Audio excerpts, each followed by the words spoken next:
Na'udzubillah, tsumma na'udzubillah min dzalik. Ini orang-orang yang suka mencela para ulama Rabbani yang seperti ini, entah hatinya akan rusak serusak apa, bahkan mungkin bisa jadi mati. Makanya kan orang-orang yang suka mencela seperti ini, berdasarkan pengalaman saya berinteraksi dengan mereka, susah diingetin. Enggak mau nerima informasi dari luar kelompoknya. Pokoknya yang benar itu kata tokoh-tokoh mereka saja. Saya khawatirnya hati mereka benar-benar telah mati. Ini bahaya. Jangan tunggu kita seperti itu. Ya, jangan tunggu kita seperti itu. Na'udzubillah, tsumma na'udzubillah min dzalik. Bab yang keempat. Nah, baru kita masuk ke bagian adab-adab guru Al-Quran dan juga para santrinya.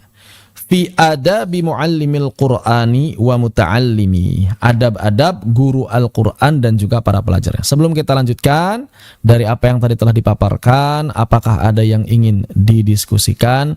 Disilakan apabila ada yang ingin didiskusikan terlebih dahulu. Barakallahu fiikum. Kalau tidak nanti kita lanjut. Assalamualaikum Ustaz. Waalaikumsalam warahmatullahi wabarakatuh. Izin Ustaz kalau bertanya mengenai yang kematian hati ini tadi, karena ini musibah berarti Ustaz ya. Apakah masih bisa dimungkinkan hatinya hidup kembali Ustaz? Orang-orang seperti ini. Orang kafir saja yang hatinya itu beneran mati masih bisa hidup. Apalagi yang dia ini muslim.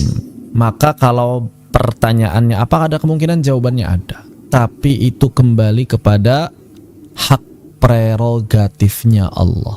Kita hanya bisa mendoakan orang-orang itu, kalau mereka ada kebaikan, kita harap kebaikan tersebut bisa membuka hati mereka kembali.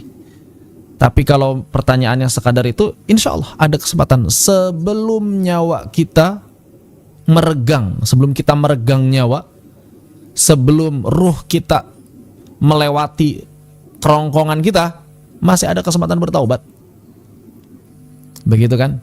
Cuma pada akhirnya Allah yang lebih tahu keadaan setiap hambanya. Kita nggak bisa memaksakan diri.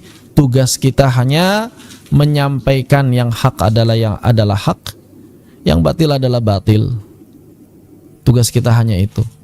Pada akhirnya hidayah milik Allah Subhanahu wa ta'ala. Yahdi man yasha wa yudillu man yasha. Allah akan menunjukkan siapa yang dia kehendaki dan akan menyesatkan siapa yang dia kehendaki. Wallahu ta'ala alam. Ya, kita doakan saja mereka mendapatkan hidayah, dihidupkan kembali hatinya. Dan yang paling penting adalah kita harus banyak-banyak berdoa, jangan sampai hati kita menjadi sakit atau mati. Itu yang paling penting.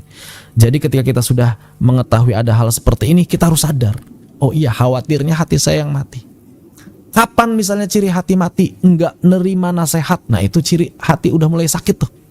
Enggak mau nerima nasihat, enggak mau dengar penjelasan kelompok yang lain, beda ustadz, beda radio, beda TV, langsung enggak mau dengar saya. Itu sudah menutup hati. Seperti itu. Maka mudah-mudahan Allah masih menganugerahi kita hati yang hidup, akal yang waras untuk menimbang mana yang tepat, mana yang keliru. Bersikap adil. Walaupun dia golongan saya, kalau dia salah, saya katakan salah. Walaupun dia bukan golongan saya, kalau dia benar, saya katakan benar.